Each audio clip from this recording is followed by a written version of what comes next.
menjadi hari terakhir pertemuan kita di Ramadan. Besok pagi sepertinya ibu-ibu akan sibuk memasak untuk bersiap hari raya. Saya juga tugas untuk membagikan zakat fitrah kepada para mustahik. Jadi ini jadi pertemuan terakhir kita di bulan Ramadan. Mudah-mudahan berlanjut. Mau berlanjut tak? Mahu.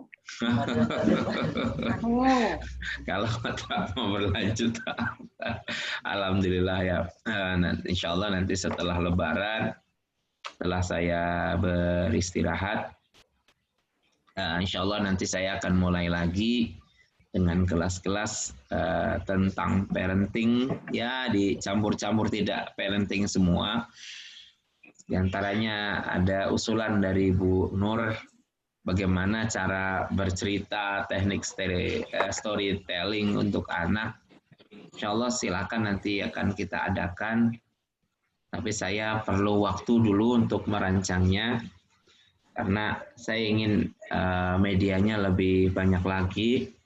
Terus pesertanya lebih banyak lagi. Sehingga nanti ringan untuk sayanya ringan. Karena kalaupun saya membutuhkan ilustrator, saya dapat membayarnya dengan harga yang pantas.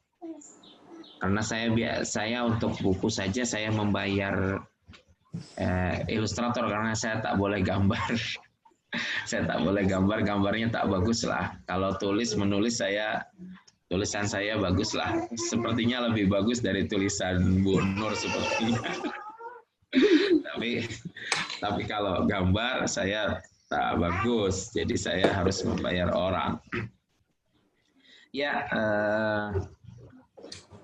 apalagi ya, itu dulu sih. Nanti setelah ini silakan boleh berdialog. Hari ini ada satu materi yang belum saya sampaikan. Sebenarnya sih banyak yang belum sampaikan. Saya belum menyampaikan cara mengajarkan anak tentang ilmu syariah. Kita baru di akidah, itu pun belum selesai. Tapi Ramadan hampir selesai. Jadi insya Allah kita lanjutkan di hari-hari berikutnya. Hari ini saya ingin cerita akhlak dulu. Karena kemarin Bu Nur Laila ini menyinggung tentang masalah ayat-ayat akhlak. Oh ya, saya lupa, boleh tak nanti di akhir saya ingin berfoto bersama di sini. Jadi mohon nanti tampakkanlah mukanya agar saya dapat screenshot. Boleh ya? Ya, jadi yang sekarang tak pakai kerudung, pakai baju seadanya, silakan. Nanti terakhir saya ingin di screenshot. Jadi nanti foto grup ini ada banyak, ada fotonya, bukan nama saja, supaya jadi apa ya? Ya, buat kenang-kenangan. Iya, bagaimana? Iya. Ini Kak Ita. Oh, Kak Ita. Maaf, ini murid yang selalu ponteng. Iya, Ibu, bagaimana? Jadi sebenarnya saya rasa berdosa sangat berguru dengan Ustaz. Sebab tidak melihatkan muka. Ya. Untuk akan datang, saya mau cadangkan kita betul-betul disiplin. Kalau semua setujulah untuk kita menghadap gurunya. Jadi seperti kita merasa kita di depan guru. Jadi kita tak buat kerja lain. Kalau kita tak nampak muka, saya selalu jadi budak nakal. Jadi ilmu tidak mengalir terus. Sebab kita bangun, kita buat kerja lain, jadi saya rasa berdosa sebab saya tidak beradab dalam berguru dengan Ustaz. Ya, baik. Itu cadangan saya kalau akan datang, mesti konsisten, tidak boleh kehadiran kejap ada, kejap tak ada. Ya. Saya ya ini tak apa ya, saya cerita saja. Saya kemarin sama ada di kantor diberi ID Zoom. Zoom saya live di Facebook, bukan Facebook, Facebook dan di YouTube. Saya ada siaran live saya di YouTube. Hanya karena tak ada orang, saya tidak dapat lihat muka. Saya seperti bicara sendiri. Terkadang ilmu yang sudah di sini lenyap kemana karena tak dapat respon dari mustami, dari para pendengar. Jadi itu memang kesulitan untuk mengajar seperti itu. Jadi kalau di sini alhamdulillah ada Bu Nur Laila yang wajahnya tampak. Setidaknya kalau saya ingin bercanda jenaka, oh ada yang tertawa, ada respon gitu ya. Jadi ini saya ponteng 4 hari itu sebab saya ada kelas Zoom dengan pengusaha-pengusaha Taska Tadika. Maka saya wajibkan kalau ini kena ikuti daripada sesi 1 sampai 4, kena menampilkan muka, mandi, pakai baju cantik-cantik seperti kelas. Baik. Mungkin yang akan datang kelas bercerita, kita kena kalau ketua kelas setuju lah, kalau Ibu Laila setuju. Ya, setuju nanti insyaAllah. Ustaz dapat lebih semangat. Iya. Iya, baik. Ustaz, saya share sedikit ya. Ya, silakan. Saya share sedikit. Ya. Sekarang ni semua orang belajar pakai Zoom. Ya. Jadi waktu mula-mula anak saya pakai Zoom, saya tengok dia pakai telekung. Tapi dalamnya baju tidur. Dalamnya baju tidur. Jadi saya sampaikan dekat anak saya, Kak Ita. Saya sebagai ibu, saya sampaikan ke anak saya kata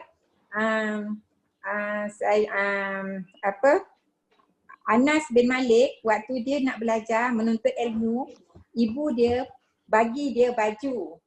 Wahai anakku, pakailah pakaian ilmu, baju ilmu. Jadi ibu dia bagi baju. Maksudnya untuk menuntut ilmu perlu mandi, perlu bersih dan pakai pakaian yang sesuai untuk menuntut ilmu. Itu saya sampaikan kepada anak saya. Sebab saya baca buku bagaimana Anas bin Malik menuntut ilmu. Jadi ibu tu, peranan ibu, sediakan baju untuk anak. Nanti cakap, jangan pakai baju tidur. Nak berguru mesti proper. Itu dia Ustaz. Iya, baik. Jadi Ibu Laila, itu buktinya kisah tadi membuktikan apa yang Kak Ina cakap. So Ustaz, ketua darjah dengan gurunya harus disiplin. Siapa yang menyorok dalam kelas kena kelas. Baik, insyaAllah. Tapi Kak, kita ramai ibu-ibu muda, kita dah tua Kak. Kita memang tak ada masalah. Ibu-ibu muda, diorang breastfeed anak, bagi susu anak. Sebab tu diorang tak tonjol muka. Satu birrul walidain. Ya.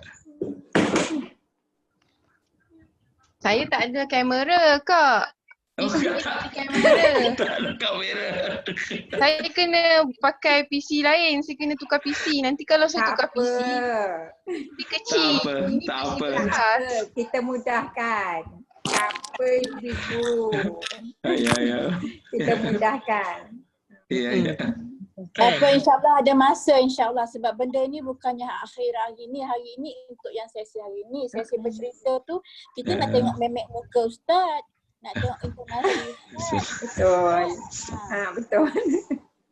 Bahan-bahan Ustaz pun ada bahan. Jadi saya rasa bersalah sebab budak nakal. Ustaz bercakap, saya buat benda lain. Baik, insyaAllah. Bismillahirrahmanirrahim. Ya, insyaAllah seperti itu ya. Jadi kalau saya sendiri alhamdulillah ini saya cerita saja, akhir saya cerita pengalaman.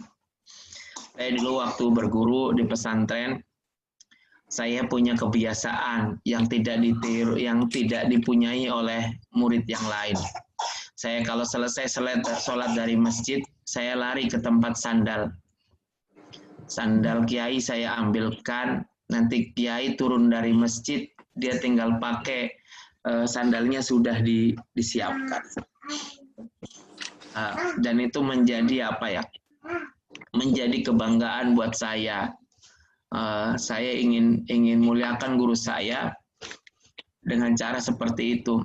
Jadi saya hafal sandal kiai saya hafal. Nanti disimpan yang rapi. Setelah itu kiai pulang dari masjid, saya ambilkan ininya, sandalnya, saya taruh. Silakan kiai tinggal pakai saja. Itu yang terjadi. Karena saya punya ibu yang sekolahnya tak tinggi seperti Ibu Rosita yang master. Ibu saya sekolah rendah saja tak selesai. Hanya alhamdulillah saya dapat contoh ketika saya berguru kepada seorang kiai, kepada seorang ustadz. Saya masih ingat ibu saya yang tidak kaya lah. Nah, waktu itu belum punya rumah kalau tidak salah. Saya ingat saya. Itu ibu saya menitipkan saya ke seorang ulama. Kiai, ini anak saya Adi Fikri. Silakan dididik. Saya ikhlas kalau anak saya harus dicubit, harus apa. Sambil ibu saya membawa pisang, saya ingat. Pisang satu sisir, tahu ya satu sisir itu pisang itu dibawa ke ini gitu. Jadi selalunya orang tua saya selalu seperti itu, menitipkan kepada guru-gurunya.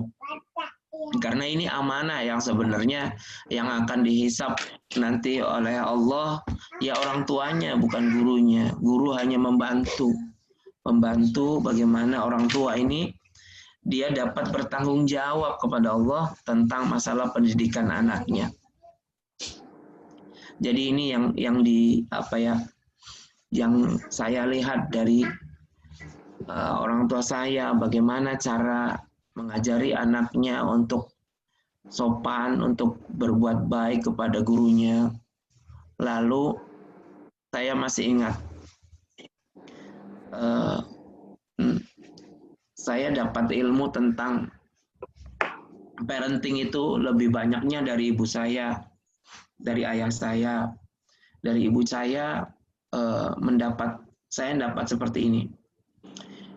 Ibu saya itu meskipun bukan ahli NLP, ibu saya penjual es. Saya dulu kecil tiap hari dorong becak, tahu borong becak ya, yang rodanya 3 kalau di Indonesia. Saya bawa barang dagangan ibu saya. Nah, tapi ibu saya mengajari jangan malu untuk menuntut ilmu. Ibu saya dapat membaca Quran dari kecil, tapi ketika dengar ada ulama yang kemudian baca Qurannya bagus dengan metodologi yang bagus, ibu saya belajar di tempat pendidikan Al-Quran anak-anak. Ibu saya mendaftar di situ. Padahal di belakangnya anak-anak. Tapi saya lihat, oh ibu saya tak malu. Nggak boleh malu. Meskipun ketika, kalau di sini ada acara seremoni hatam lulus ya, wisuda. Di sana wisuda sama ya namanya. Ibu saya tak mau ikut wisuda, malu. Tapi waktu mengaji ini yang kemudian saya lihat, oh ya seperti itu cara mengajari anak. Jangan malu. Meskipun tua, belajar sama yang lebih muda, jangan malu. Tapi tidak dengan ucapan ibu saya. Karena ibu saya tidak seperti saya yang ngomong, yang bicaranya dapat lama. Ibu saya tak seperti itu. Lalu bagaimana ibu saya mengajari saya puasa Senin Kemis. Caranya cantik sekali, saya masih ingat. Ibu saya bekerja sama dengan ayah saya. Biasanya dari semenjak Isya, ibu sudah suruh ayah untuk membelikan, ada satu menu yang saya suka, ayam kalasan namanya di Indonesia. Itu enak, sangat sedap, saya sangat suka. Ayah saya tahu saya suka ayam itu. maka sudah persiapkan itu dari setelah Isya. Setelah Isya saya bertanya, itu enak ayam kalasan, Mak? Iya, tapi buat sahur. Sekarang boleh makan, Mak? Tak, harus makannya waktu sahur. Seperti itu. Jadi saya bicara, ya sudah, nanti saya ingin dibangunkan sahur. Saya tak ada niat puasa, niat saya makan. Tak ada. Tapi setelah sahur, ya itu berarti kalau sahur berarti besok puasa. Iya. Itu yang dilakukan. Jadi apa ya, cantik sekali. Tapi dengan cerita-cerita sih memang. Kalau ilmu tentang dubbing saya dapat dari ibu saya. Ibu saya kalau menirukan suara orang itu sangat mirip. Jadi kalau cerita di rumah, ini suaranya sudah berganti-ganti ibu saya. Jadi cerita contoh Ibu Nur Laila berbicara dengan Ibu Ita misalnya, ibu saya menceritakan ini suaranya sudah ganti. Suara Ibu Nur Laila yang ini, suara Ibu Ita yang ini. Jadi ibu saya punya kebiasaan itu. Dan kita terkadang tertawa sendiri melihat ibu saya bercerita gitu. Dan ya itu yang jadi saya punya guru alami dari ibu saya. Meskipun akhirnya saya mengembangkannya mungkin lebih banyak lagi. Itu berkaitan dengan puasa Senin Kemis yang diajarkan ibu saya. Jadi awalnya seperti itu. Ibu saya goda saya dengan makanan yang enak yang saya suka. Dan ibu saya pasti menyediakan buka puasa kesukaan saya. Sehingga saya rajin puasa. Salah satunya ya mungkin tak pikir pahala, tapi makanannya. Karena kita kecil ya. Kalau kecil berbicara pahala, kita yang besar aja, yang sudah tua begini, kadang-kadang sudah tahu pahalanya, kita tetap saja malas. Tapi itulah bagaimana cara orang tua saya menggoda saya untuk puasa.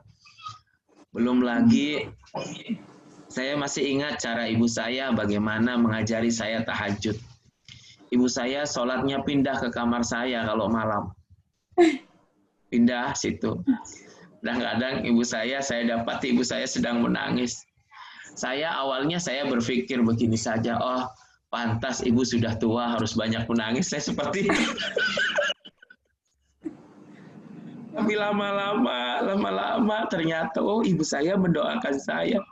Jahat sekali ketika yang didoakan cuma tidur.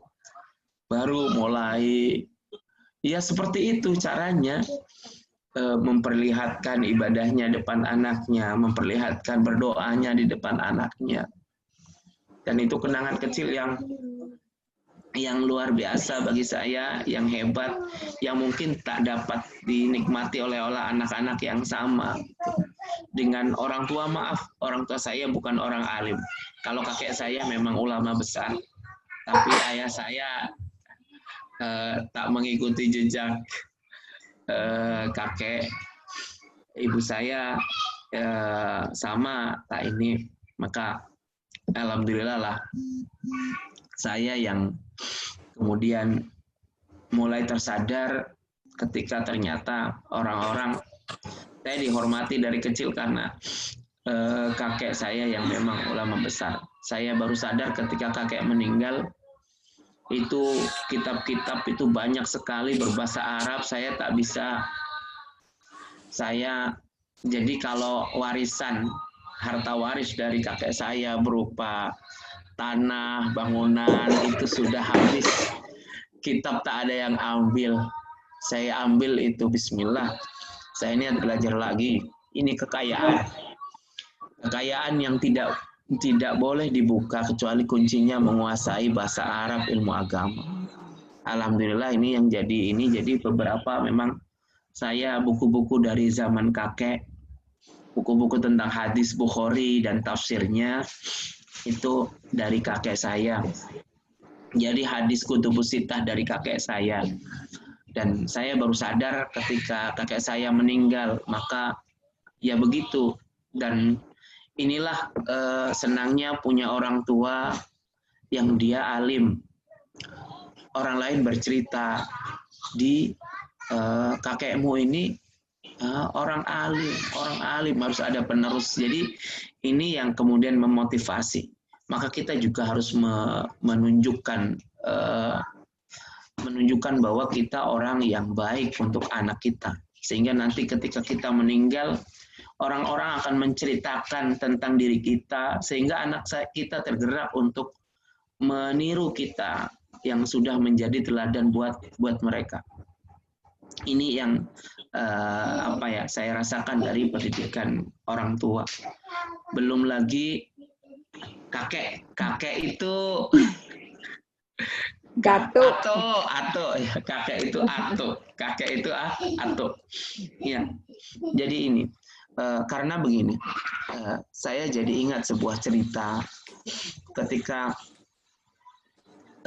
Nabi Yusuf ini di dalam Quran cerita tentang walaqad hammad bihi wa hamma biha.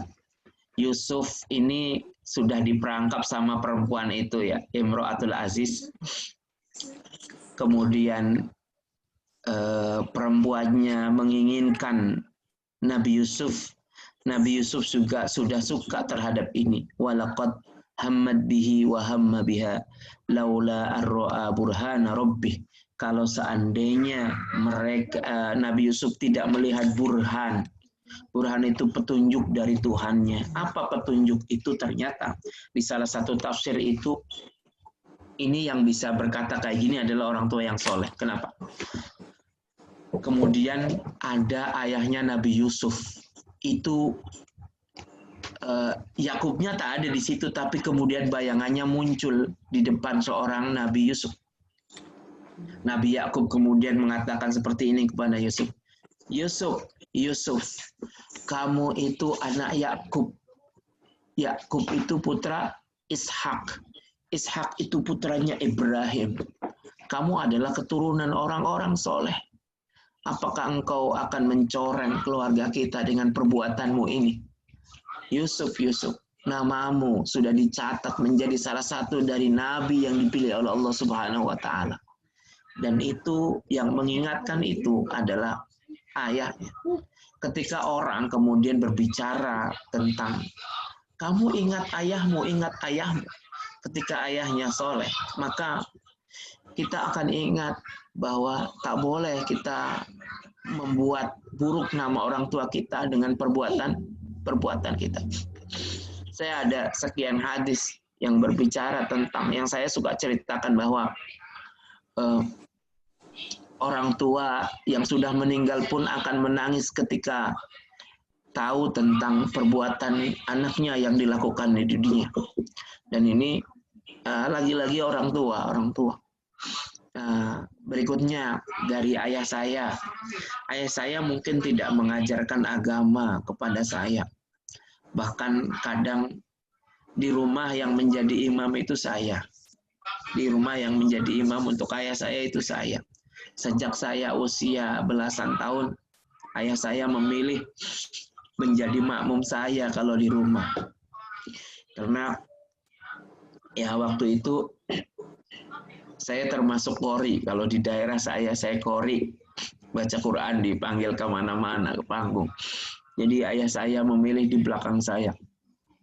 Ada satu kebiasaan bahwa ayah saya suka pergi ke ulama-ulama. Kadang saya diajak itu ulama besar, pintar. Dan itu berkali-kali saya diajak ke rumah ulama-ulama besar. Dan itu membuat saya punya cita-cita. Saya selalu menangis ketika lihat ulama itu. Karena mereka sudah tua. Ya Allah, ini kalau nanti meninggal, adakah penerusnya? Mereka begitu alim. Saya tiap kali melihat ulama-ulama sepuh, saya nangis. Itu waktu saya kecil. Karena tadi, meskipun ayah saya bukan ulama, ayah saya itu menceritakan tentang ulama. Dan kemudian tak lupa, dia menyuruh saya untuk salaman. Dan kakek saya juga sama menyuruh saya bersalaman. Kemudian kadang memintakan doa untuk anaknya. Dan ini sesuatu yang seharusnya kita biasakan sekarang ini. Jangan ketemu ulama kita minta foto. Pak, minta foto, Pak, minta foto. Ustadz minta foto, tak, minta doa. Sehingga saya kalau sekarang saya bermain saya silaturahim, saya berkunjung ke rumah guru saya tak akan pulang sebelum guru saya mendoakan saya. Terakhir sebelum pamit, saya selalu berkata, saya minta didoakan dulu guru sebelum saya pulang. Dan itu kebiasaan sampai saat ini, insya Allah seperti itu. Terus apalagi ya? Saya ingat kecil-kecil. Terus satu, awal mula saya tertarik dengan ilmu agama sebenarnya dari kakak saya. Meskipun kakak saya akhirnya dia bekerjanya di rumah sakit. Tapi wasilahnya saya diberi buku. Saya ingat buku itu berjudul Ta'limul Muta'alim. Itu kitab tentang belajar bagaimana belajar. Belajar bagaimana belajar. Saya waktu itu umur 12 tahun. Saya melihat ini ulama kok kitab seperti ini tidak boleh dibaca. Ini kitab kuning. Tulisannya kecil. Tak ada fathah, kasroh, dhammah gitu. Nah, saya kagum banget dengan guru saya. Guru saya ini punya akhlak yang Masya Allah. Saya berguru mungkin hampir 7 tahun saya berguru dengan beliau. Saya sedikit pun saya tak pernah melihat kejelekannya. Sampai saat ini saya tak pernah melihat kejelekan dia di hadapan saya. Bahkan saya ingat sekali, saya punya guru almarhum. Beliau ini cara mendidiknya baik sekali. Dulu di pesantren kami, itu tak semua orang kaya. Kadang-kadang kurang makanan, kurang duit. Sehingga beberapa santri yang nakal ini akhirnya naik ke pokok punya Pak Kiai. Dia malam-malam itu saya ingat ada teman yang kemudian naik ke atas pohon untuk makan buah mangga milik Pak Kiai. Di atas, setelah di atas itu Pak Kiai itu biasa bangun jam 2, jam 1 malam untuk tahajud. Pak Kiai tahu ada yang mencuri. Kemudian Pak Kiai ini kemudian duduk di bawah pohon itu sambil berzikir. Ya Allah, ya Basir. Ya Allah, ya Basir. Ya Allah, ya Basir. Teman saya menangis di atas.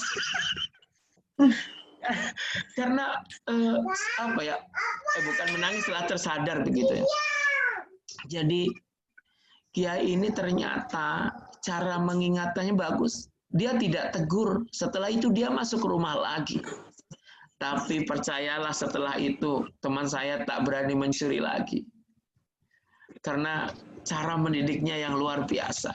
Dia tahu, saya Pak tahu, sepertinya Kiai tahu ada yang naik pohon, ada yang naik pokok punya Kiai. Tapi Kiai tidak ingin mempermalukan muridnya. Dia hanya ingin mendidik anak-anaknya ini menjadi orang yang soleh.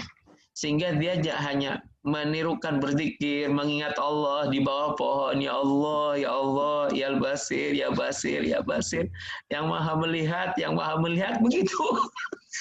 Sudah. Dan itu pendidikan yang luar biasa kami terima. Belum kebiasaan beliau yang membangunkan kami dengan sebuah hadis.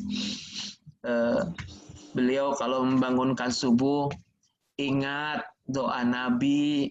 Nabi mendoakan setiap orang yang bangun pagi, Allahumma barik li ummati fi bukuriha.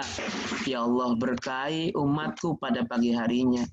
Ini pula yang akhirnya saya saya gunakan untuk membangunkan anak-anak saya. Untuk bangun pagi, saya suka berkata, bangun pagi itu dapat doanya Nabi. Dapat doanya Nabi, hidup kita akan berkah. Biarlah ayah yang bekerja, tapi kalau kamu bangun pagi, keluarga kita akan diberkahi karena dapat doanya Rasulullah SAW. Jadi hadis ini saya hafal dari kecil karena selalunya guru saya mengingatkan bangun pagi dengan hadis itu. Allahumma barik li ummati fi bukuriha. Ya Allah, berkahi umatku dalam pagi harinya. Saya juga, ini subuh ya. Ketika subuh, biasanya saya berlari. Oh, sekali lagi. Kongsikan lagi sekali lagi doa tuh, boleh. Allahumma. Nah, jadi Nabi kalau pagi hari ini berdoa, Allahumma barik li ummati fi bukuriha. Fi bukuriha. Ba, kaf, wawu, ro, ha. Haknya ada alifnya. Fi bukuriha. Ya Allah, berkahi umatku dalam pagi harinya. Setelah itu, saya terkadang subuh-subuh saya berlari. Kalau depan anak saya kadang berlari. Kenapa? Saya katakan kadang sholat rakaat fajri khairum minad dunya wa ma fiha. 2 rakaat sholat subuh, sholat qobliyah sebelum subuh, itu hadiahnya lebih baik daripada dunia dan seisinya. Langit, bumi, segala isinya masih kalah dengan pahala 2 sholat ini. Ayo, jangan sampai kita terlepas. Saya lari ke anak. Ya Allah, saya tidak ingin terlepas. Saya lari depan anak saya. Supaya apa? Supaya ini menjadi film, menjadi video dalam otak anak-anak kita, bahwa dari kecil ada sebuah kenangan yang baik tentang ayah-ayahnya. Saya yakin ketika dewasa nanti, anak saya kalau mengingat ini akan menjadi ingatan yang sangat manis, sangat indah tentang orang tuanya. Kemudian saya biasanya mengungkapkan, setelah kemudian pulang dari masjid bersama anak-anak saya yang laki-laki semua, saya suka mengatakan pada anak saya, "Nak, saya adalah orang terkaya di dunia." Anak-anak saya kadang bertanya,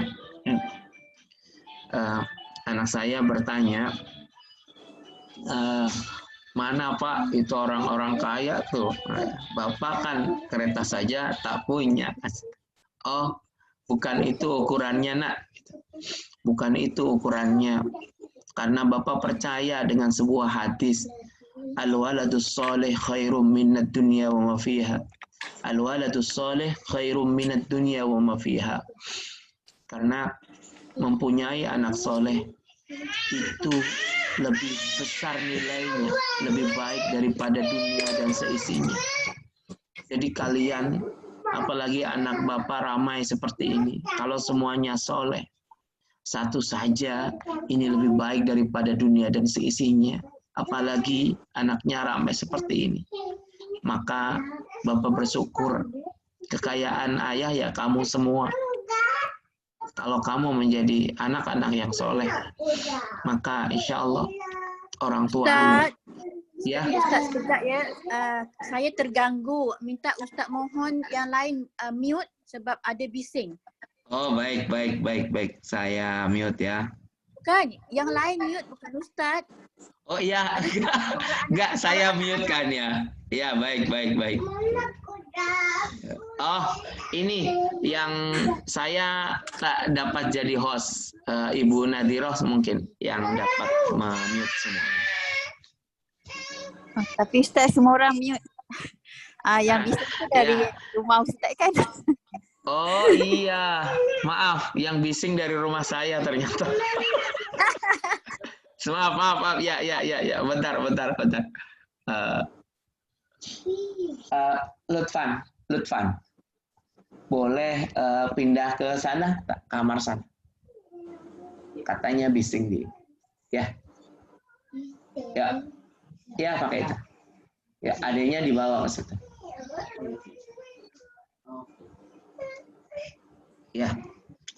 Ya, maaf, itu anak saya yang 2 tahun. Biasanya saya ngajar dia ke sini gendong. Sampai mana Ibu tadi? Muda dengan Ustadz muda, Pak. Ibu muda dengan Ustadz muda. Kami dah tua. Ya, baik. Sampai mana tadi ya? Al-waladu sholeh khairum minad dunya wa ma fiha. Jadi begitu. Dan saya yakin kita harus sampaikan ini depan anak-anak kita. Jadi rasa bangga kita ucapkan terima kasih ketika anak kita sudah sholat, sudah puasa, kita ucapkan terima kasih kau sudah menjadi anak soleh. Karena dengan seperti ini saya yakin orang tuanya akan dimuliakan Allah di akhirat. Makasih. Jadi ini kebiasaan, ucapkan terima kasih juga kepada anak. Atau ketika kemudian begini, saya jujur, saya tak selembut seperti perkataan saya kepada ibu-ibu. Terkadang saya garang juga ke anak-anak. Tapi ketika garang, saya sudah reda sekali, sudah tidak garang lagi, saya kadang panggil anak saya, maaf ya, saya sudah garang. Sebenarnya ini tak boleh. Tapi Bapak masih belajar. Mohon maaf. Boleh tak kamu bantu Bapak supaya Bapak tidak keluar garangnya? Ini perlu kerjasama. Tak boleh Bapak sendiri yang menahan garang, sementara akhlak-akhlakmu membuat Bapak garang. Jadi ini dua belah pihak. Saya katakan itu pada anak-anak saya yang kecil. Mau ya bantu Bapak? Mau Pak, ya. Setelah itu saya peluk, maaf, doakan agar ayah menjadi ayah yang soleh. Seperti itu saya. Jadi ya ada garangnya Ibu. Jadi kalau saya mengatakan kepada anak tak boleh garang, tapi saya terkadang garang. Tapi ya seperti itu kenyataannya, kemudian ada kebiasaan. Sebenarnya ini bisa dilakukan oleh siapa saja.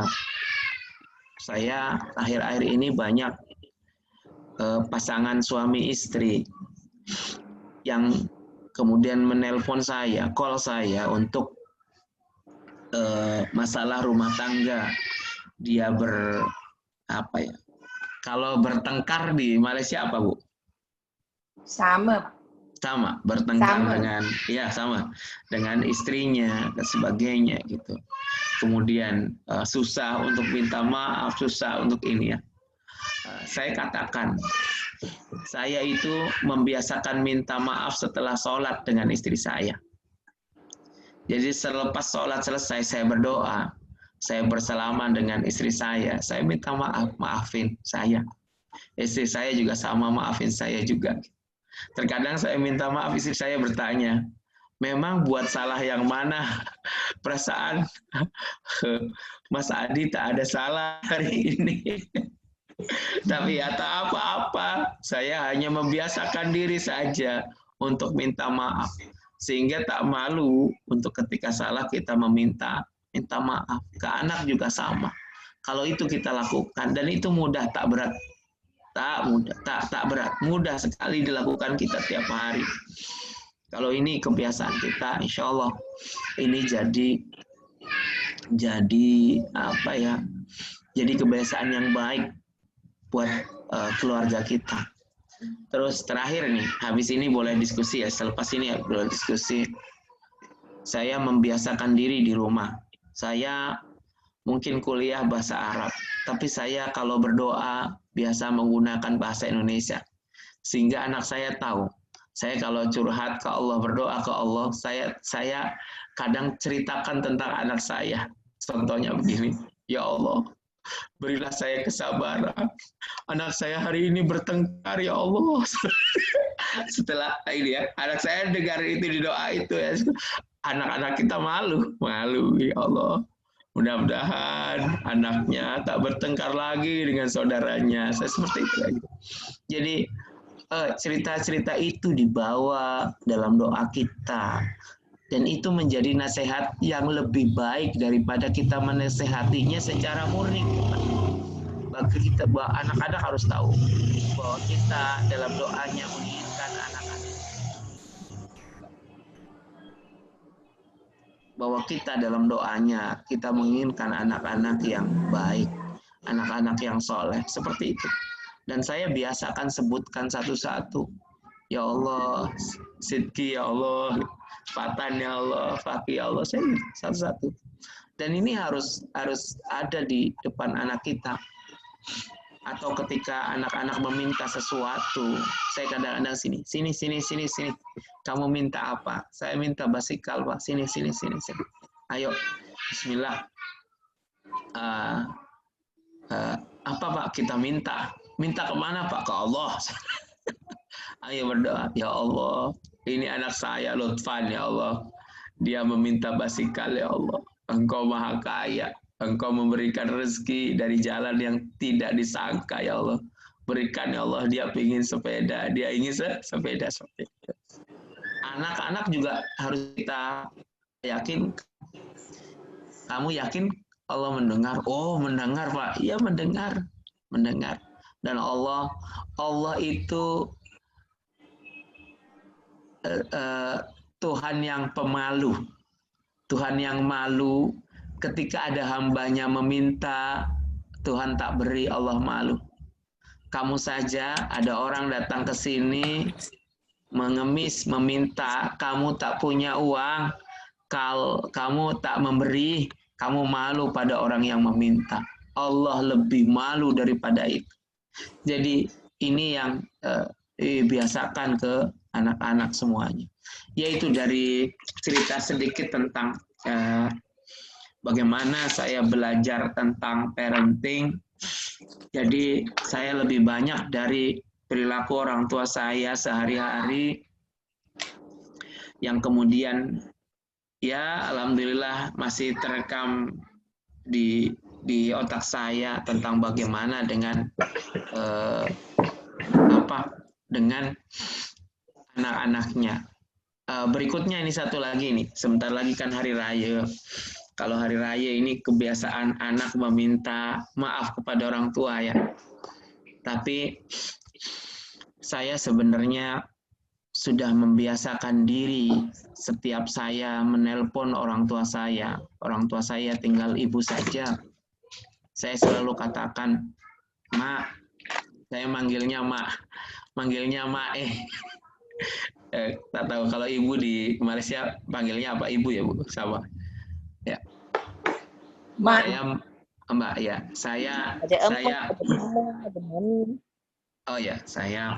saya panggilnya Mae karena saya orang kampung. Saya ke Mak panggilnya Mak. Maafkan Adi Mak ya. Oh ya Mak, saya nanya, Mak ridho tidak sama Adi?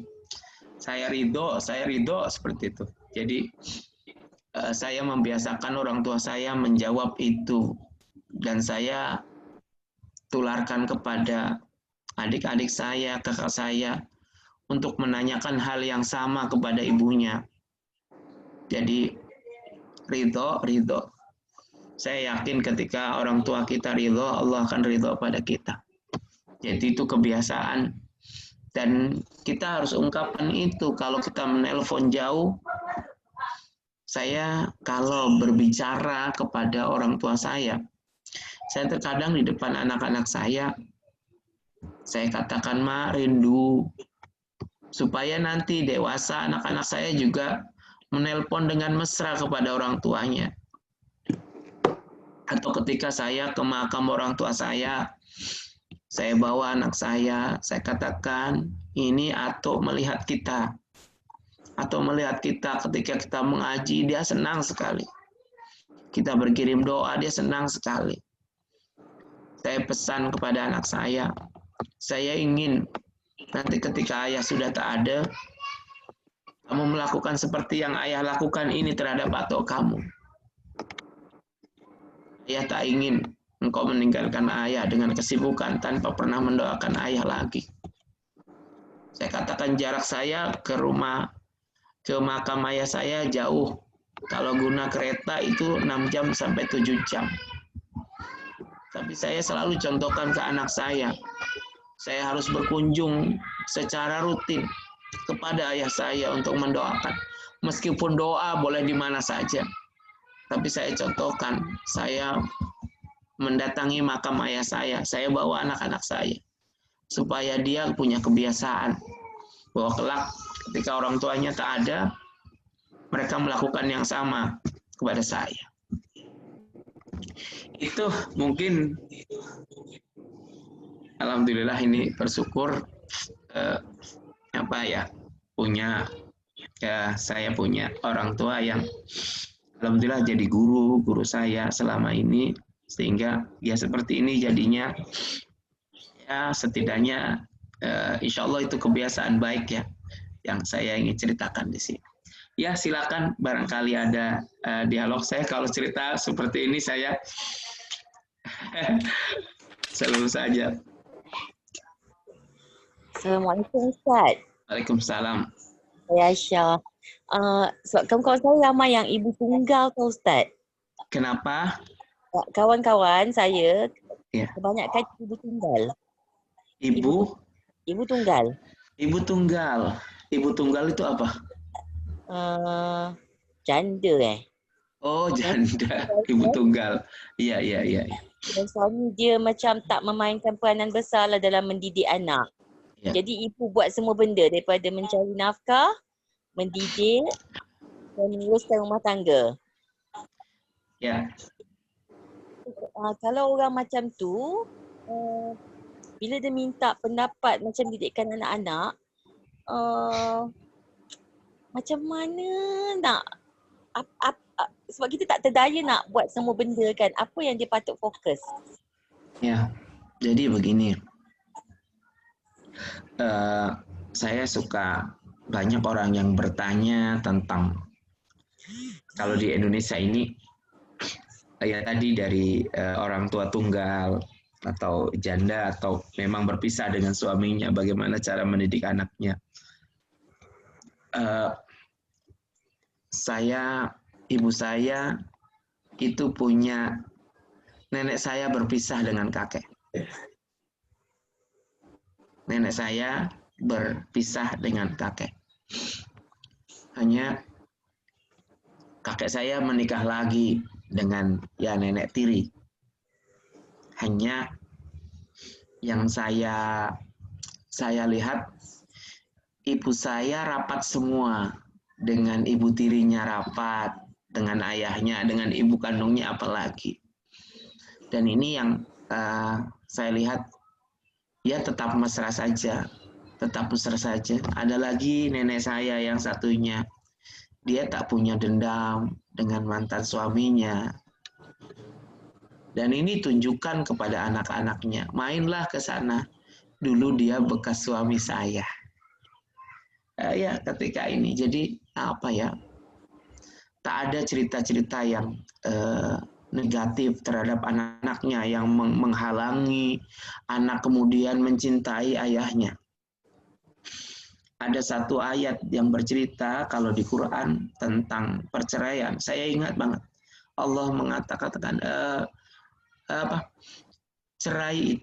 bercerai itu halal, tapi dibenci sama Allah karena terkadang kita melupakan kebaikan yang pernah dilakukan oleh suami kita yang dulu.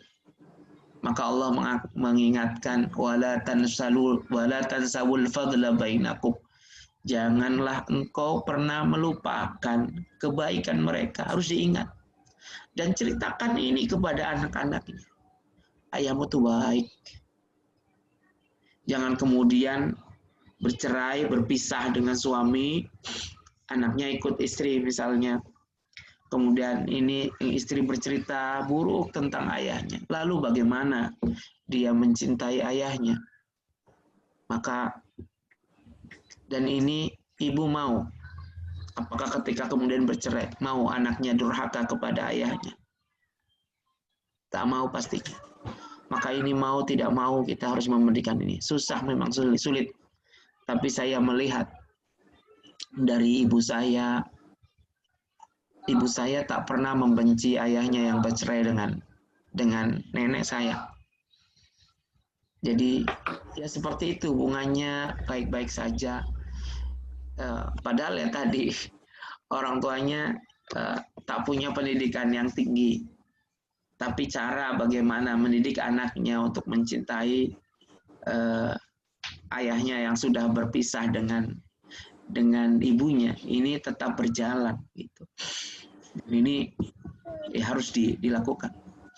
Karena gini, kalau kita lihat kisah tentang Nabi Ismail alaihissalam, Ismail itu lama loh ditinggal oleh Nabi Ibrahim. Ketika Ibrahim sudah meletakkan anaknya ini di Mekah bersama ibunya, Ibrahim pergi kan? Pergi. Lalu bayangkan ketika pergi, kemudian Ismail sudah sampai umur kepada falamma balagha ma'ahu sa'ya. Jadi umur yang dia sudah dapat bekerja. Ini kan bapaknya bertanya kan, Inni ara fil manami anni adbahuka fangdur mata taro. Wahai anakku, aku melihat dalam mimpiku, aku disuruh untuk menyembelihmu. Fangdur mata taro. Bagaimana menurutmu wahai anakku? Kemudian anaknya kan kemudian kan lakukanlah apa yang diperintahkan itu. Satajiduni insyaallahu minas sabirin gitu. Kau akan mendapati aku termasuk orang-orang yang sabar. Ini seorang anak yang baru bertemu ayahnya, kemudian dapat setia sebegitu taatnya kepada ayahnya. Ini bukan tanpa usaha. Saya yakin seorang Hajar pasti banyak bercerita tentang kesolehan dari suaminya. Sehingga Ismail begitu melihat ayahnya, dia langsung begitu setia. Bahkan untuk dibunuh pun bersedia dia. Untuk disembelih dia bersedia. Dan kemudian dengan perkataan yang soleh seperti itu, dia setia dengan ayahnya. Bagaimana sampai dia setia dengan ayahnya? Bukan tanpa sebab. Pasti, saya yakin ini yang harus diungkap. Hajar mengajarkan itu kepada Ismail yang mungkin tak pernah melihat ayahnya karena dari bayi ditinggal. Setelah besar dia baru melihat ayahnya, baru lihat saja sudah begitu setianya. Ini pasti ada cerita-cerita yang indah dari seorang istri yang ditinggal suaminya jauh di Mekah dan Palestina, itu jauh sekali, tapi anaknya dapat setia. Ini suatu contoh sih ya, suatu contoh. Jadi ini tak mudah. Hanya saya melihat pengalaman dari keluarga saya, ibu saya dapat orang tua yang bercerai, tapi hubungannya tetap mesra dengan ayah, dengan ibu tiri dari ibu saya. Saya pun sama, saya dengan dengan nenek. Kalau istrinya Ato di sana apa ya panggilnya? Kalau kakek Ato, kalau sama nenek ya? Iya, saya dengan nenek. Iya, nenek. Saya dengan nenek ini saya dengan nenek, bukan nenek kandungnya. Nenek tiri ini saya akrab sama. Dan dia memperlakukan saya seperti cucunya sendiri, cucu yang kandung. Jadi ini yang saya rasakan. Jadi tetap harmonis. Yang namanya itu ya kesalahan semua orang dapat perbuat begitu. Jadi tak perlulah dipanjang-panjangkan Karena dulu juga kita punya alasan untuk mencintainya. Kemudian kita punya alasan untuk berpisah dengannya. Tapi percayalah, ungkapkanlah kepada anak kita alasan kenapa kita memilihnya. Itu yang perlu diceritakan lebih banyak kepada anak kita agar tidak membenci orang tuanya karena perceraian ini. Baik, itu silakan barangkali ada lagi.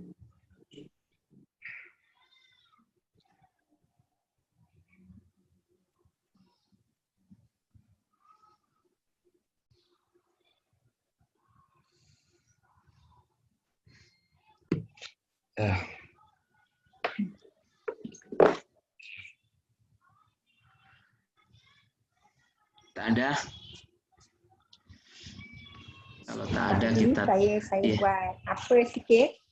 Ya. Saya buat ulasan sedikit boleh? Boleh silakan. Dengar cerita Pak Adi tadi mengenai mak Pak Adi. Macam mana mak Pak Adi menyerahkan Pak Adi kepada seorang ulama. Ya. Walaupun dalam keadaan serba kekurangan, minta maaf dalam serba kekurangan. Jadi saya teringat kisah Ummu Sulaim. Ummu Sulaim menyerahkan anak Rasulullah dalam keadaan yang saya fikir dalam keadaan yang sama dari pembaca. Waktu tu Ummu Sulaim suami dia dah tinggalkan dia, jadi dia dah tak ada apa benda nak bagi. Jadi dia bagi juga bagi anak dia. Jadi apa yang saya tengok dekat situ, seorang ibu kena perlu ada satu wawasan apa apa anak ni nak dijadikan macam mana, perancangan. Bukan mencipta alasan tapi mencipta sesuatu untuk apa. Jadi saya tengok seorang ibu tu, peranan seorang ibu tu sangat penting, merancang dan menunjuk contoh. Menunjuk contoh kalau kita tengok mak Pak Adi tadi, menunjuk contoh. Tak ada, tak apa, tapi bagi anak. Macam Ummu Sulaim pun macam tu juga bagi. Jadi lagi satu yang saya tengok yang tunjuk contoh, Abdullah bin Zubair, anak Zubair bin Awam dan Asma. Pak Adi kan? Jadi masa saya baca tu Abdullah bin Zubair mesti dalam kandungan Pak Adi kan? Sebab dia anak pertama yang lahir di masa hijrah kan? Jadi masa mak dia hantar bekal tu untuk Rasulullah dengan Saidina Abu Bakar, waktu tu dia sedang mengandung kan? Mesti yang dalam perut itu Abdullah bin Zubair kan? Ya. Jadi maksudnya pendidikan dari dalam kandungan lagi dah membentuk dah macam mana melahirkan anak yang hebat tu. Yang tu saya tengok macam mana seorang ibu dia tak perlu cakap banyak tapi dia perlu buat banyak. Dia tunjuk contoh. Saya share lah sedikit macam mana arwah mak saya dahulu mengajar saya untuk berselawat. Mak saya tak banyak cakap. Macam saya juga, saya banyak cakap tapi mak tak banyak cakap. Arwah mak tak banyak cakap. Sangat sabar dan sangat tak banyak cakap. Waktu saya kecil-kecil dulu, saya tumbuk cili. Nak masak lemak cili api. Tumbuk cili, saya ambil cili tu, saya dah masuk dalam lesung. Pak Adi tahu ke lesung? Tahu. Lesung batu untuk tumbuk, masuk dalam lesung. Saya masukkan dalam lesung, saya tumbuk. Waktu tu saya baru 10 tahun. Saya 11 tahun saya masukkan dalam lesung, saya tumbuk, saya dah tumbuk. Saya baru nak tumbuk, dah tumbuk sedikit, arwah mak cakap. Dia panggil saya adik, saya anak bangsa perempuan. Adik, dia kata, dah cuci belum? Dah, saya kata, dah cuci dah mak? Dah selawat belum? Mak kata, belum, dia kata. Mak ambil balik cili tu yang dah tumbuk tu. Dia tak cakap, dia tak tegur. Dia tak cakap kenapa tak selawat, kenapa tak apa. Dia tak cakap. Tapi dia ambil cili tu, dia pergi bawa dekat paip balik, dia selawat. Saya tengok waktu tu, oh ya Allah. Sekarang dah 52 tahun hidup, Alhamdulillah masih ingat lagi baru 2-3 hari lepas saya cakap dengan anak. Waktu tu anak, saya suka tanya anak-anak, sekarang dah pukul 10 dah selawat belum? Tanya dengan adik, anak perempuan yang bongsu, adik dah selawat ke belum hari ni? Dah, masa bila adik selawat? Tadi adik dekat dapur, adik basuh telur. Maksudnya kita akan buat benda yang sama, kita tunjuk contoh yang sama bila kita dapat pelajaran tanpa berkata-kata, tapi pelajaran dengan tunjuk cara. Dengan tunjuk cara, itulah yang saya dari arwah mak. Kita tunjuk cara pada anak, tak payah membebel banyak-banyak. Tak payah membebel banyak-banyak, tapi kita tunjuk cara.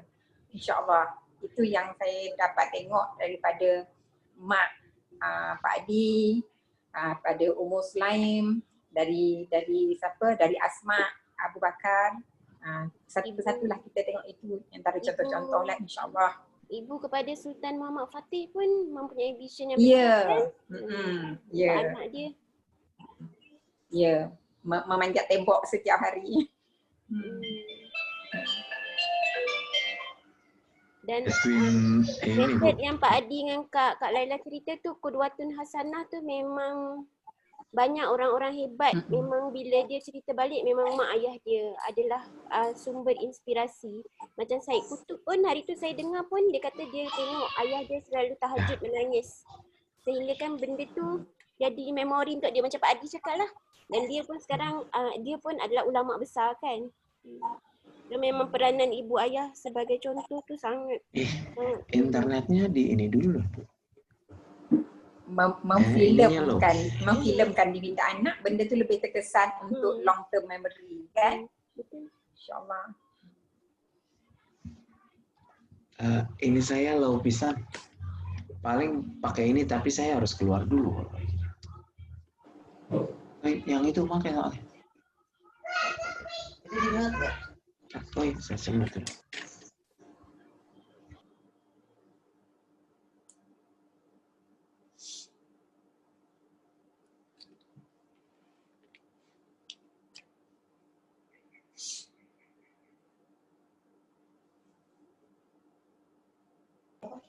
Halo, ya.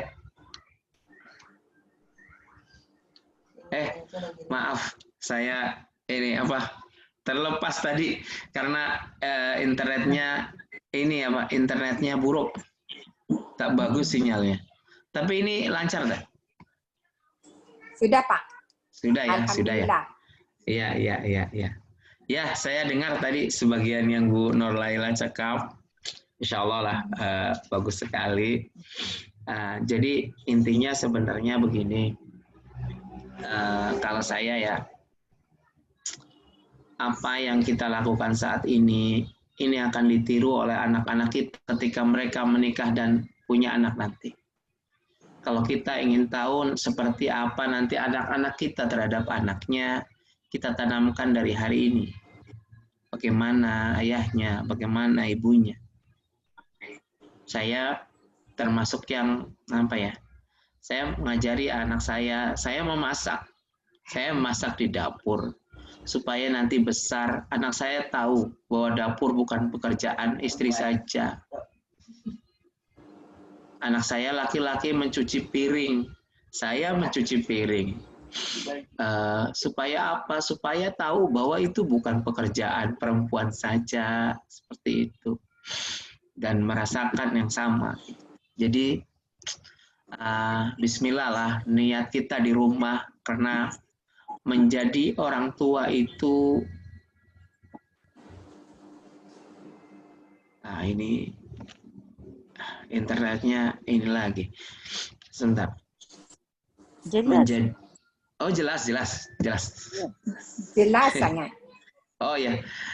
Ya, jadi menjadi orang tua ini pekerjaan 24 jam. Bukan pekerjaan sebentar seperti kita di kantor. Maka dari sekarang, jadilah aktivitas kita, niatkan kita menjadi qudwah, menjadi contoh buat anak-anak kita. Saya katakan kemarin, saya malam sudah gelap, sudah malam. Tapi ketika melihat tetangga kelaparan, tak punya ada yang dimakan, saya menangis depan anak-anak saya. Dan anak-anak saya panik. Oh iya, Rasul marah kalau kita tidak peduli. Rasul marah. Kemudian saya pergi. Atau beginilah, saya terkadang guna sepeda motor. Apa sana? Sama ya, sepeda motor lah. Basikal. Yang ada motor. Anak saya bonceng di belakang. Di tengah jalan ada batu kecil yang bahaya kalau kemudian kena roda kita, bisa kena orang. Saya terkadang berhenti, saya suruh anak saya, singkirkan itu nak, itu adalah ciri orang yang beriman. Orang yang beriman ini tidak menginginkan ada bahaya sedikit pun mengancam saudara-saudaranya. Singkirkan, itu tanda kita masih beriman. Jadi ini kan hal-hal yang sederhana di rumah yang yang kita boleh lakukan kepada anak kita. Mudah-mudahan itu terekam baik, itu lebih terikat lama insya Allah di hati, di pikiran anak-anak kita daripada sekedar baca. Karena ini adalah perilaku yang mereka lihat sendiri dari ayahnya. Mudah-mudahan ini bisa ditiru. Yang terakhir, saya suka sekali terhadap doanya seorang Abu Hurairah. Jadi Nabi Muhammad mengatakan, salah satu sahabat Nabi yang paling baik kepada ibunya Abu Hurairah. Seperti apa Abu Hurairah? Abu Hurairah itu kalau masuk rumah, dia mengucapkan Assalamualaikum. Kemudian ibunya menjawab, dia mengatakan gini, Assalamualaikum ya ummatah. Kalau ummatah itu ibuku sayang. Ada kata sayangnya. Jadi kalau ya abah itu ayahku sayang. Jadi kalau ya abi itu ayahku, tapi kalau sebutan mesra itu adalah ya abatah, ya ummatah warahmatullahi wabarakatuh. Kemudian ibunya menjawab waalaikumsalam ya bunai. Waalaikumsalam wahai anakku sayang. Ini kata ibunya Abu Hurairah. Kemudian sambil masuk rumah Abu Hurairah mengatakan rahimakillahu kama rabbaitini shaghira. Semoga Allah menyayangimu sebagaimana engkau menyayangiku di waktu kecil, wahai ibuku. Kemudian ibunya menjawab, rahimakallah kama barartani kabiro. Semoga Allah menyayangimu sebagaimana kamu menyayangiku sewaktu tua. Jadi ini kebiasaan yang mesra, mendoakan ketika ketemu orang tua, anak mendoakan orang tua mendoakan anaknya. Dan ini harus menjadi kebiasaan yang kita sering contohkan gitu. Jangan malu-malu ketika kemudian saya suka ke anak, sekarang doakan ayahmu. Kadang anak saya tak dapat bicara. Doa apa Pak? Karena yang kecil, oh saya mau. Semoga Bapak sehat. Saya amin. Gitu. Jadi ini semoga Bapak uangnya banyak. Amin. Anak-anak kecil taunya itu. Tapi kebiasaan ini untuk mencontohkan bahwa anak dari kecil harus mendoakan orang tuanya. Apa saja. Kita juga sama mencontohkan, mendoakan orang tua kita seperti itu. Jangan malu-malu ketika kita punya cita-cita yang tinggi untuk berbakti kepada orang tua, sampaikanlah. Ibuku dulu suka tertawa, Mak, nanti saya akan bawa Mak ke Mekah. Atau saya akan ajak naik haji gitu. Biasanya kan orang tua seperti itu ngelihat anaknya, aduh anak saya masih miskin. Bohong, kamu bohong. Kamu saja belum ke sana seperti itu. Tapi Mak senang, baru sekali ini Mak dibohongi senang. Bohong yang seperti ini gitu. Mudah-mudahan jadi doa begitu. Jadi ungkapkan semangat yang tinggi kepada orang tua kita, insya Allah. Jadi ini ya, atau kemarin saya ungkapkan kepada ya anak-anak, saya mengatakan, saya kalau membaca Quran saya niatkan buat hadiah orang tua saya. Saya menghafal Quran saya niatkan buat hadiah orang tua saya. Maka kamu juga harus sama. Insya Allah tidak berkurang pahalamu sedikit pun anak-anak. Kau akan dapat pahalanya lebih daripada yang membaca Quran hanya untuk dirinya sendiri. Kalau diniatkan hadiah untuk orang tua, mudah-mudahan ini menjadi jalan orang tua saya mulia nanti di akhirat. Ini juga lebih baik lagi seperti itu. Ya, sudah. Oh masih boleh. Tadi Ustaz sebut ibu bapa akan ibu bapa yang sudah meninggal dunia, dia akan menangis bila tahu anaknya ada melakukan maksiat.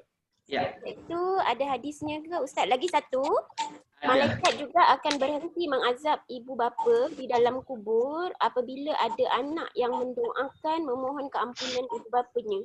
Yang ni pun saya macam pernah dengar, tapi kalau Ustaz boleh sharekan, memang betul ke, sahih ke benda ni?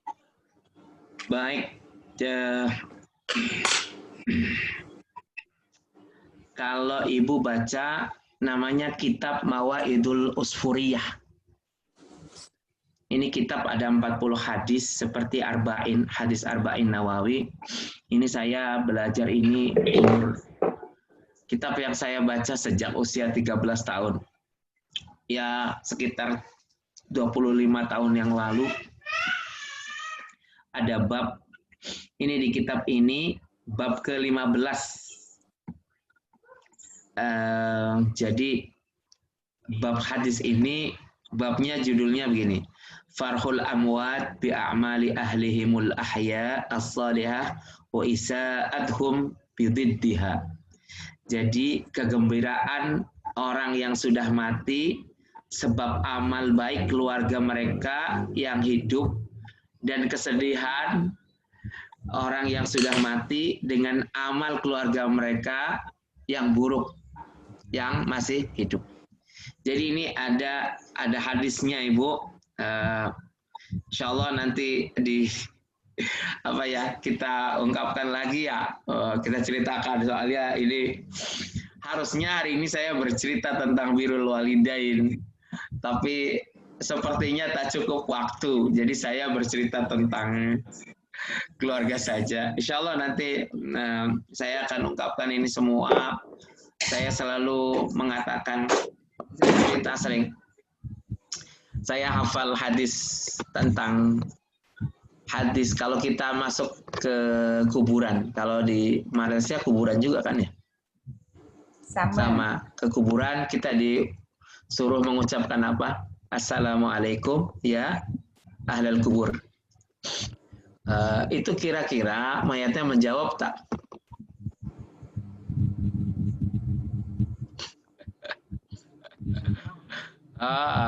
Kalau ada yang menjawab, Bu Laila lari tak?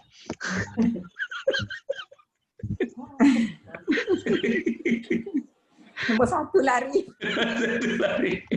Jadi itu hadisnya itu lengkap sebenarnya. Jadi ketika ada orang datang kemudian mengatakan Assalamualaikum. Kalau saya ke makam ayah saya mengatakan Assalamualaikum Bapakku. Ini saya yakin di hadis itu Allah kembalikan ruhnya. Fayarudda alaihi ruh hatta yarudda alaihi salam. Allah mengembalikan ruhnya sampai mayat ini kemudian dapat menjawab salamnya dan dia mengetahui siapa yang mendatanginya. Ini hadis ini ada, insya Allah nanti kalau ada pertemuan lagi lah kita bisa dapat bercerita banyak tentang ini gitu. Sehingga saya ungkapkan ini, ceritakan ke anak-anak waktu saya ziarah kubur ke ayah saya cerita ini jangan kau anggap yang meninggal ini tak dengar suara kita mengucapkan salam. ini Ato senang sekali kita membaca Quran. Ternyata cucu-cucu Ato soleh. Membaca Quran, menghadiahkan bacaannya ke Ato. Ini saya ungkapkan ini. Insya Allah ada hadisnya ya Bu. Jadi bukan kosong. Tadi kalau ingin lihat di kitab Mawaidul Usfuriyah. Ini ada 40 hadis. Ini karangan Imam Nawawi. Silakan dicari. Dicari di Malaysia, insya Allah banyak. Kalau di pesantren Indonesia banyak yang mengaji ini sih. Ya tak banyak sih, tapi alhamdulillah saya pernah mempelajarinya dengan guru saya, insya Allah.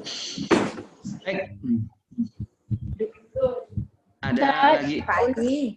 Iya, silakan. Dulu yang tadi kan ada seorang ibu share dulu. Silakan. Mau siapa dulu? Oh, Bu. Ya, Kak Ita, silakan Kak Ita. Ya. Teruskan dulu. Iya. Oh, sebentar. Ini Ibu Nur mau berbicara, silakan. Yang pasal untuk ibu ayah tadi. Kan Bapak pernah ajar dahulu. Astaghfirullahalazim li abi wa umi. Ya. Betul kan? Ya. Ajar di Bandung. Astaghfirullahalazim li abi wa umi. Ya. Sebab sebelum saya belajar, saya share lah dengan ibu-ibu lain. Sebab sebelum saya belajar dahulu, kita istighfar biasa saja. Tapi bila istighfar khas, bila saya belajar kat Bandung, Ustaz Adi ajar, khas untuk ibu bapa kita sebut Astaghfirullahalazim li abi wa umi. Betul Ustaz kan? Betul. Ini ada di kitab apa ya? Al-Adabul Mufrad karya Imam Bukhari. Jadi Imam Bukhari kitab hadisnya khusus untuk akhlak. Beliau pisah di sebuah kitab ini, saya pegang ini. Namanya Al-Adabul Mufrad. Mungkin sudah ada terjemah. Itu dulu Bu Nur itu beli di Indonesia. Al-Adabul Mufrad. Ada. Sudah ada terjemah Malaysia kah? Bahasa Malaysia ada? Ada. Bahasa Malaysia ada. Oh ya. Jadi ini saya tak lupa, saya bukan Adi Hidayat, saya Adi Fikri, jadi saya tak hafal nomor hadisnya. Saya tak tahu hadis ini sebelah kanan sebelah kiri, saya tak tahu. Tapi hadisnya begini. Yurfa'ul mayyit ba'da mautihi darajat. Seorang mayit ini, jenazah, akan ini mohon di mute aja semuanya dulu sebentar supaya suaranya tak banyak. Ya. Yurfa'ul mayyit ba'da mautihi darajat. Jadi seorang mayit ini setelah meninggal ini dia akan diangkat derajatnya oleh Allah Subhanahu wa taala. Jadi semakin tinggi. Orang ini kemudian bertanya kepada Allah Subhanahu wa taala, "Ini karena apa ya Allah?" Ternyata Allah jawabnya adalah waladuka yastaghfirulaka. Ini karena anakmu beristighfar untukmu. Jadi kalau kita beristighfar untuk ayah kita, insya Allah setiap istighfar kita itu mengangkat derajat almarhum orang tua kita. Astagfirullah untuk abi dan umi. Astagfirullah untuk ayah dan ibu saya. Astagfirullah untuk mama dan papa saya. Ini insya Allah itu akan dirasakan. Bahkan saya sering mengatakan, kalau ini kita ungkapkan setelah sholat kita, sepanjang umur kita, insya Allah orang tua kita menjadi orang tua yang beruntung. Dia akan mulia di sisi Allah Subhanahu wa ta'ala. Setiap hari diangkat derajatnya karena apa? Karena istighfar anaknya. Maka saya biasakan di rumah setelah sholat, anak saya hafal istighfar ini, astagfirullah li wali walidayya saya mohon ampun untukku dan untuk kedua orang tua. Ini saya biasakan setiap sholat. Dan kita harus biasakan dari kecil supaya ini menjadi biasa nanti besar dia selalu beristighfar untuk orang tua. Ya, itu hadisnya ada di Adabul Mufrad. Jangan tanya saya tentang nomor hadis, saya tak boleh cerita itu. Saya bukan Adi Hidayat, saya Adi Fikri. Baik, silahkan boleh Bu Ita. Silakan Bu Ita. Okey, gini, saya sebenarnya arwah meninggal, saya selama 5 tahun juga ibu tunggal. Kepada yang bertanya pasal tak yang bercerai itu kan? Ya. Saya juga ibu tunggal sebab suami belajar di Mesir. Ya. Jadi dia meninggalkan saya balik dua kali. Jadi waktu itu tidak ada laki-laki dalam rumah, ada perempuan. Jadi saya juga dalam keadaan itu kehilangan man figure, tidak ada. Jadi apa yang psikologis ataupun para psikologis mencadangkan supaya kita membuat anak itu merapati adik-beradik lelaki kita ataupun pakcik kita ataupun datuk kita, apa-apa pun man figure saja untuk menjadi ganti kepada yang bercerai itu. Itu adalah satu kaedah psikologi lah Ustaz, kan? Jadi sebab keluarga yang tidak ada laki-laki ataupun ayah akan menghadapi satu masalah lain di dewasanya nanti. Anak-anak dulu dibesarkan bersama man figure, ada ayah ataupun atuk ataupun pakcik ataupun lelaki lah. Supaya contoh tauladan itu diikut sama ada anak itu perempuan atau lelaki. Itu yang saya dinasihatkan semasa saya rasa kehilangan suami tak ada kan. Kita terpaksa buat semua kerja. Jadi keadaan saya rasa sendiri bila saya tidak ada lelaki sebab suami saya jauh masa itu. Apalagi sudah meninggal. Bila sudah meninggal, kami sentiasa mengimbas semula segala kebaikan ayahnya. Maksudnya macam di waktu hari jadi, di waktu raya, di waktu sentiasa post gambar termasuk memaklumkan kepada maksudnya ni atuk suka masak, atuk dulu kita awak kahwin, seperti peringatkan walaupun orang itu tak ada cerai ataupun berpisah ataupun sudah meninggal. Harus dimasuk dalam minda anak itu kewujudan ayahnya itu. Oke, baik. Saya sebenarnya punya materi untuk itu ya. Karena begini, ketika figur laki-laki tak ada, seorang istrinya Imron. Siapa istrinya Imron? Hannah. Hannah juga menitipkan anaknya kepada figur laki-laki, Nabi Zakaria. Dan banyak negara-negara sebenarnya yang anaknya kehilangan ayah semenjak ayahnya masih hidup. Dalam arti hilang peran ayahnya kepada anaknya. Karena istilahnya apa sih? Fatherless country gitu ya. Negara-negara yang mungkin tanpa ayah, di rumah dididik sama ibu, ke sekolah ketemunya dengan ibu guru gitu. Hanya sekolah saja, saya saja yang bertemu Pak Adi laki-laki. Karena tadi kita gurunya. Maka ketika saya mencari guru, saya lebih suka mencari guru laki-laki. Kecuali untuk anak-anak yang sudah balik biasanya karena mungkin ada kesulitan ketika gurunya laki-laki, dia sudah punya rasa malu yang lebih besar dari anak kecil, maka saya jadi begini, nanti insya Allah saya ingin ini jadi bahasan juga untuk para ayah, karena dari awal saya mengatakan bahwa Quran sendiri tak menulis dialog ibu dengan anak, tak ada.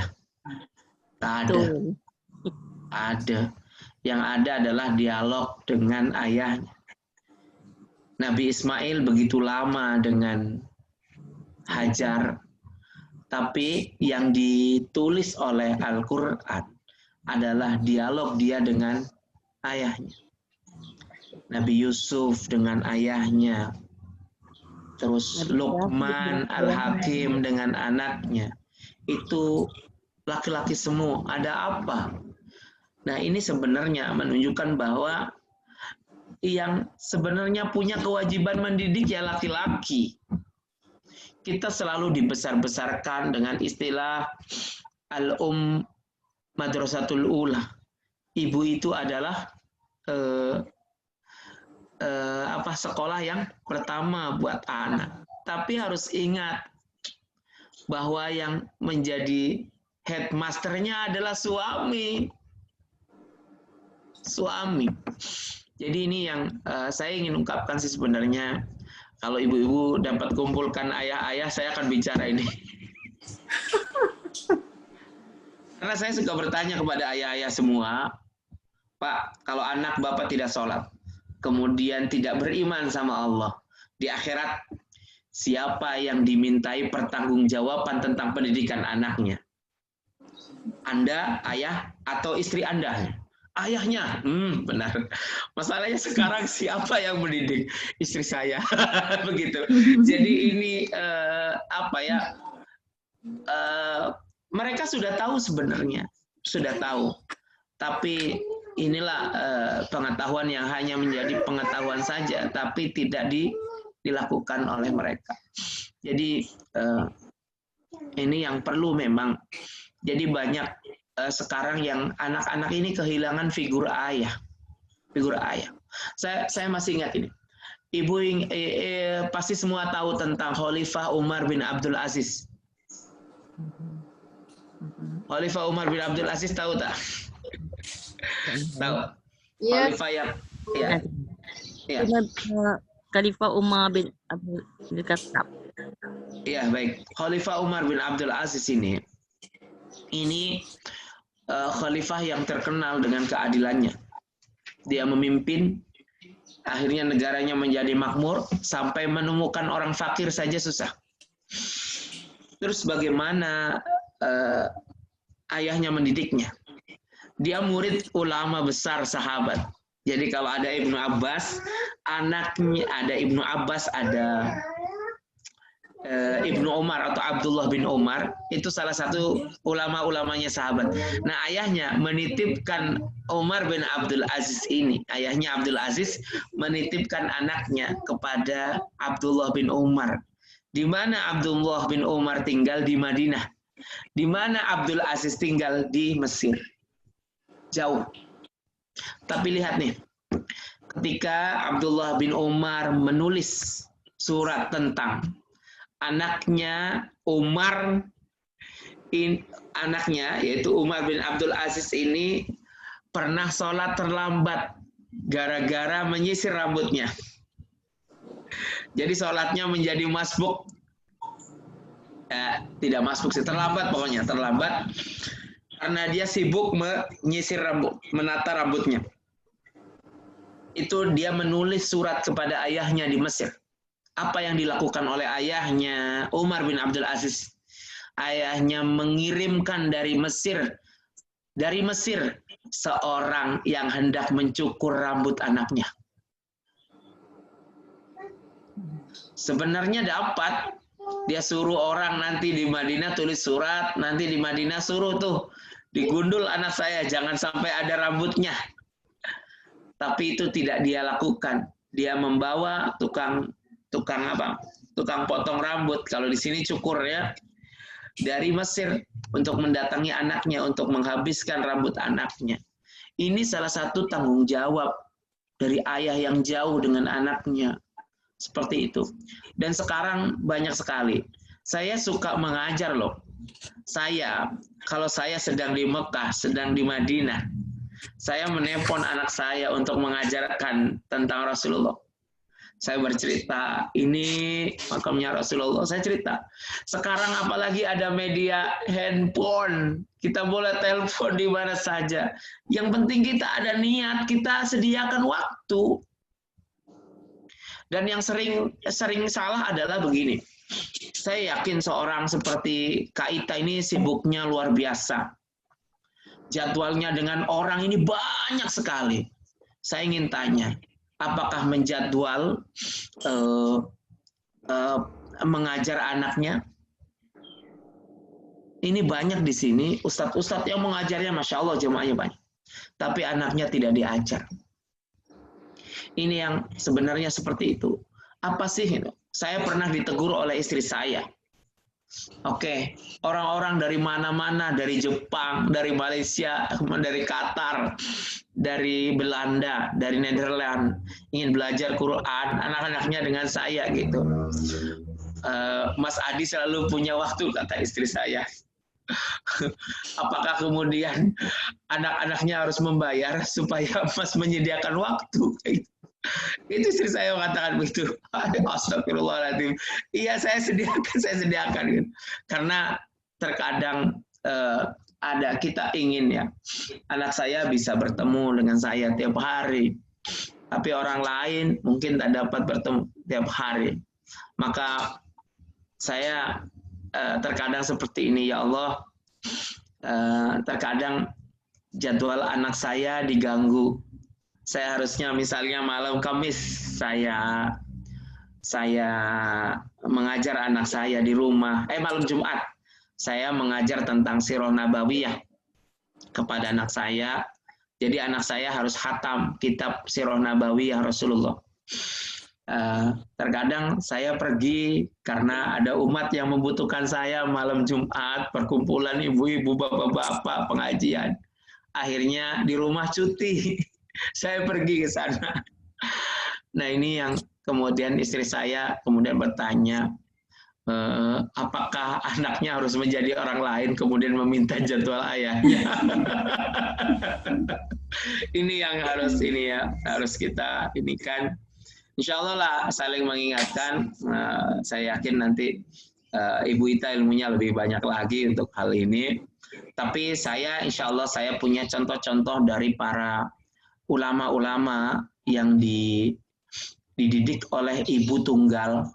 Imam Bukhari dididik oleh ibu tunggal, Imam Syafi'i dididik oleh ibu tunggal. Bagaimana cara dia akhlaknya dengan anaknya, bagaimana doanya dia dengan anaknya. Insya Allah kita akan bahas, tapi selepas Ramadan ya Bu. Insya Allah, baik. Pak Adi, boleh kita tetapkan agaknya kelas selepas Ramadan tu satu date yang pertemuan pertama? Satu Ramadan. Selepas Ramadan. Oh, selepas Ramadan ya? Selepas Ramadan. Agaknya kalau ada ibu-ibu yang nak ikut kelas storytelling dengan property parenting. Ya. Bila berapa Syawal yang kita boleh mula berjumpa? Selepas 1 minggu lah ya. Selepas 1 minggu ya bolehlah 8 Syawal mungkin atau 7 Syawal lah ya. 7 Syawal kita boleh mulai lagi. Saya ada pekerjaan yang harus saya selesaikan karena Ramadan ini sangat rapat, sangat padat ininya. Jadwalnya, jadi mungkin bolehlah tanggal 7 Syawal kita boleh mulai lagi. Iya, terus lah. Kenapa? Oke, 7 Syawal hari Ahad. Oke. Ya, baik. Terus ini Bu, ada satu pesan lagi. Kenapa terkadang anak kita dari kecil belajar kepada guru agama, tapi setelah besar dia kemudian lepas itu ilmu agamanya. Salah satunya saya rasakan begini, penghormatan orang tua terhadap yang mengajar anak-anaknya ini rendah sekali. Udah sekali. Saya orang tua, mungkin orang tua saya tak begitu kaya, tapi kalau ingat ayah anaknya akan berkunjung ke rumah gurunya, ibu saya suka membekali saya gula, Bu. Gula terus di plastik, serahkan ke guru seperti itu. Dan itu semampunya, terkadang tak punya pun kemudian diada-adakan ibu saya membeli walaupun uangnya sedikit. Jadi saya melihat ilmu agama ini kan hidup karena hidupnya para ulama. Kita juga harus menjaga hidupnya para ulama pula. Jangan sampai ini terjadi. Saya dapat cerita ini dari Malaysia ini. Saya akan ngomong ini di Malaysia. Saya tanya ada seorang yang punya sekolah. Kemudian saya tanya, berapa kamu bayar guru ngaji setiap bulan? Dia bayar 100 ringgit. Itu ngajar sekali atau 2 kali? 1 bulan, Pak, 30 hari. Saya mengatakan, saya kalau seperti itu, saya tak mau ngajar. Karena susah, saya ikhlasnya. Allah sebenarnya. Ini sama sekali menghina sebenarnya. Saya katakan, ibu anaknya bahasa Inggris berguru dengan guru, kursus. Berapa bayar 1 jamnya? Mahal. Kenapa untuk guru-guru agama ibu bayar murah? Ini yang saya lakukan. Saya di rumah Qur'ani, saya standar. Saya kadang-kadang di madrasah saya katakan, saya bilang, saya insya Allah saya ikhlas berjuang fisabilillah. Tapi orang tua juga harus fisabilillah. Bagaimana menjaga orang-orang yang ikhlas fisabilillah, terjaga keikhlasannya. Karena ketika mengajar dia dihormatin, dihargai dengan harga yang pantas gitu. Dan ini yang dilakukan oleh orang-orang tua kita dulu. Alhamdulillah berkah.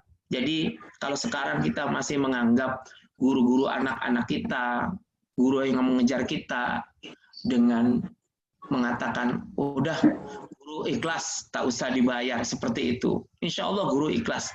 Tapi bagi kita, kalau guru adalah orang tua kita, maka kita termasuk anak yang durhaka kalau melakukan itu semuanya. Jadi ini yang saya sampaikan kepada teman saya di Malaysia itu kejadian di Malaysia itu sebulan dibayar 100 ringgit. Jadi saya menangis. Saya pun tak mau kalau mengajar seperti itu. Mendingan saya berdagang daripada mengajar agama. Karena berdagang yang ikhlas itu lebih baik daripada mengajar, tapi kemudian hati kita gundah gulana, mendingan memikirkan yang lain seperti itu. Jadi ini yang memang harus kita lakukan semuanya. Yaitu untuk orang tua muda, silakan cari guru untuk anaknya, bayarlah guru untuk anak dengan harga yang pantas. Jangan kalah dengan guru maths. Saya kalau kemudian tanya dia bayar guru maths berapa, matematik berapa dia bayarnya, dan berapa bayar saya. Kalau saya lebih rendah, saya akan berhenti mengajar, saya bilang gitu. Ya, saya tanamkan itu. Kenapa? Harus perlakuan sama pun tak pantas kok. Sama pun tak pantas. Karena ilmu ini lebih mahal. Ilmu ini berguna buat dunia akhirat. Kalau ilmu yang untuk dunia saja begitu dihargai mahal, apalagi yang untuk akhirat.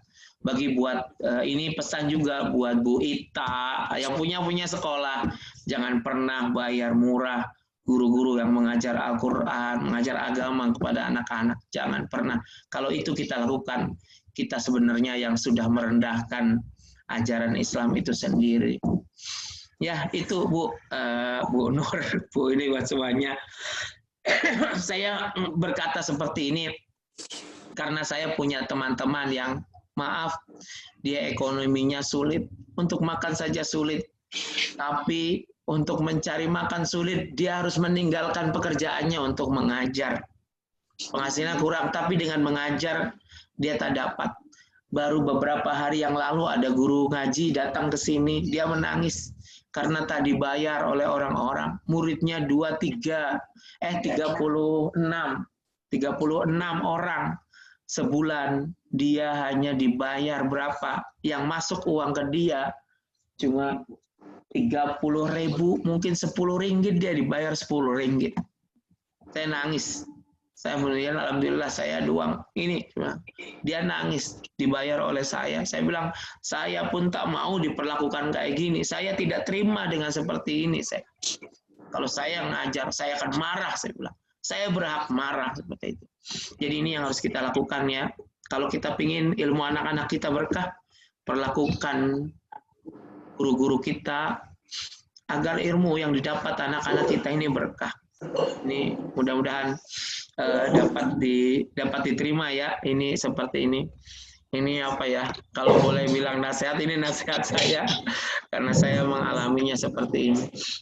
Baik, sudah jam 9 lebih.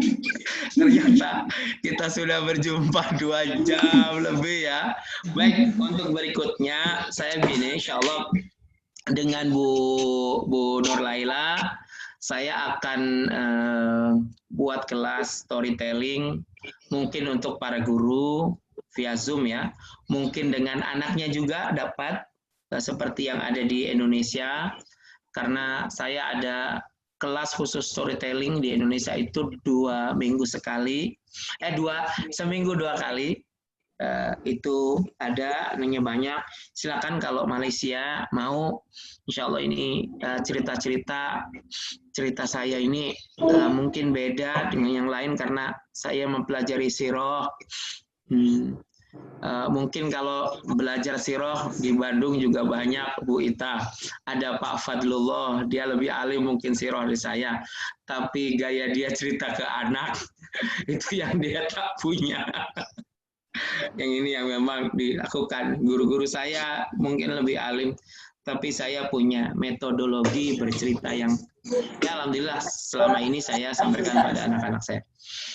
Baik, itu insya Allah nanti infonya, posternya menyusul ya Ibu ya.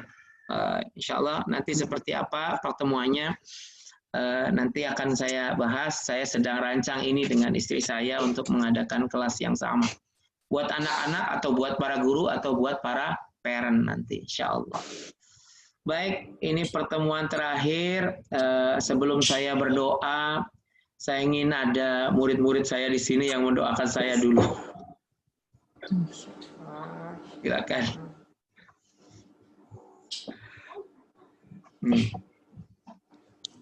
Silakan, boleh perwakilan siapapun. Saya akan mengaminkan.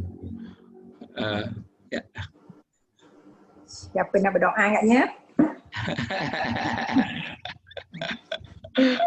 Saya lah Pak. Oh, boleh.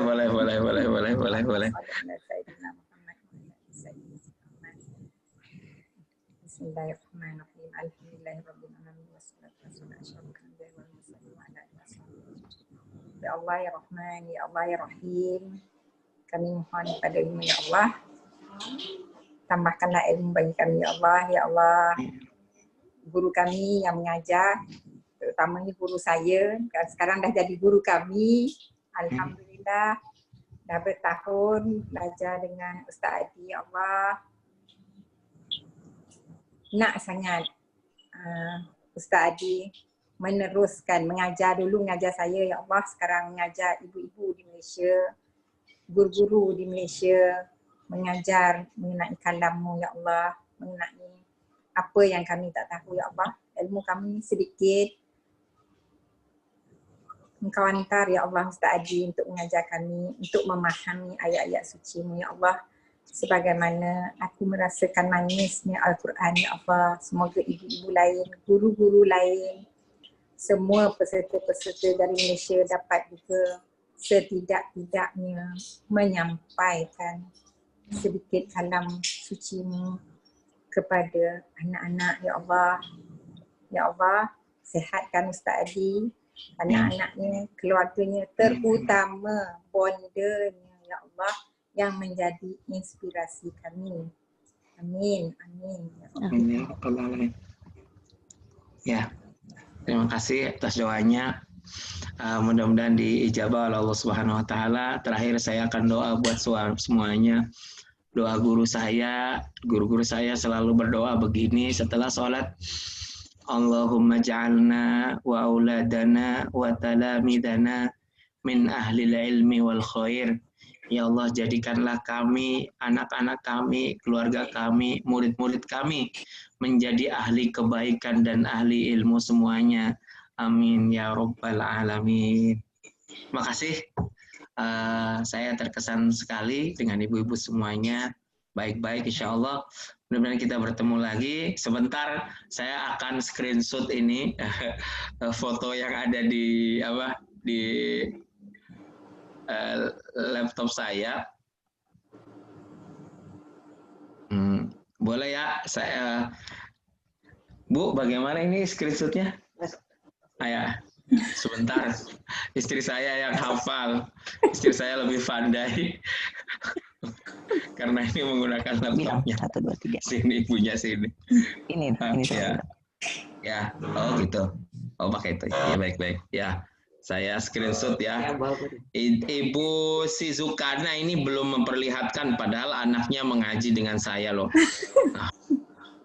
Saya tak mau ngajar lagi. Ustaz, sekejap. Saya perlu pasang di laptop lain, di PC lain. Di sini tak ada kamera. Ini ada anak-anaknya belajar sekali. Oh, Ibu Amelia. Sekejap ya, sekejap. Ibu Amel itu ibunya, ini ibu siapa? Akif Sarah. Oh, Ibu Sarah, benar ibunya Sarah. Itu ada Nur Hasliana, alhamdulillah akhirnya melihat. Ibu Nazrah ini anaknya juga pernah belajar dengan saya, tapi saya tak pernah lihat wajahnya seperti apa. Nadia Ustaz. Oh, sebentar. Oh, ini Nazrah. Ya benar. Maaf. Siapa anaknya namanya ya? Syarifah Nazrah. Syarifah Nazrah Syarifah ya. Nazrah. Oh, Syarifah Nazrah. Wah, ini saya tahu ibunya Nabiha. Baik, ada Ibu Jun yang belum. Ibu Yasmin Sari ini dia belum mau memperlihatkan fotonya. Dia termasuk orang yang sering bertanya, hantar pesan ke saya dan saya jawab, tapi hari ini belum mau memperlihatkan wajahnya.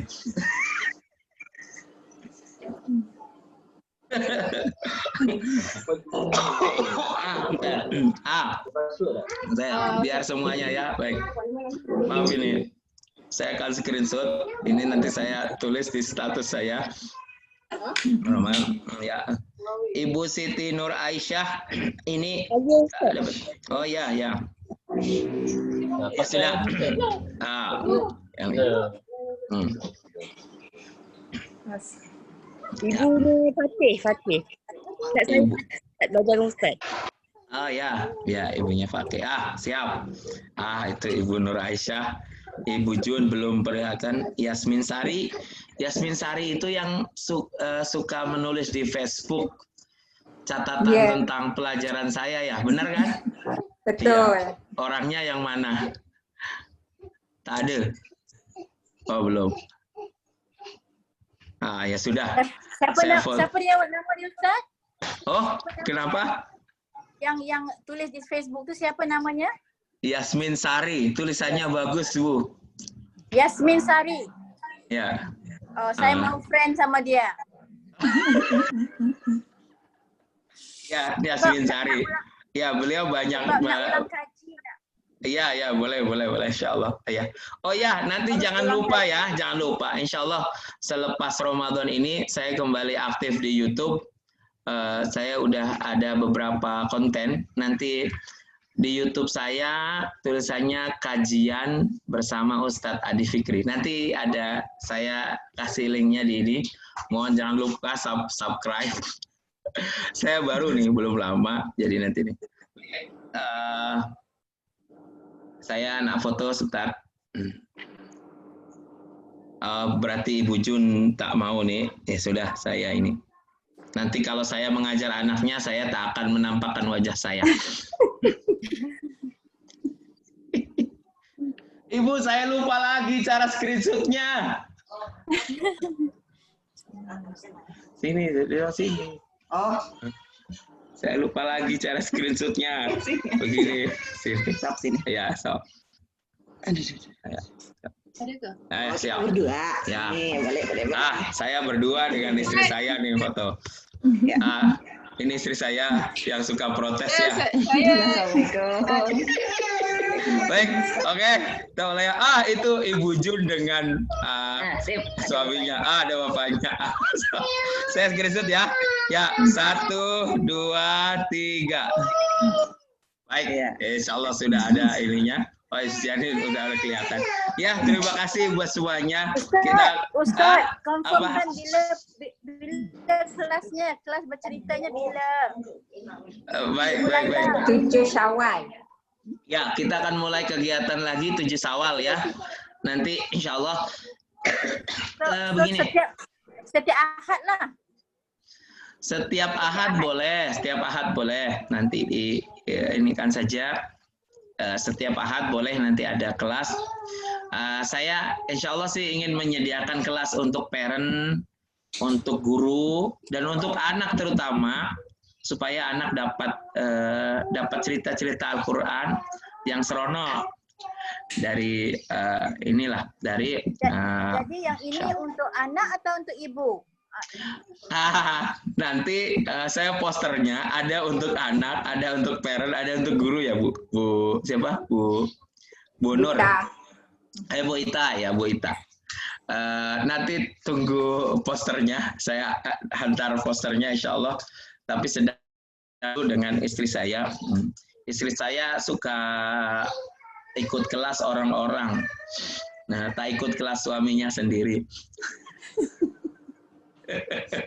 Tapi karena istri saya basicnya psikologi, jadi kalau saya agama kadang-kadang terpadu. Kita suka diskusi sebenarnya di rumah tentang pendidikan ini, insya Allah.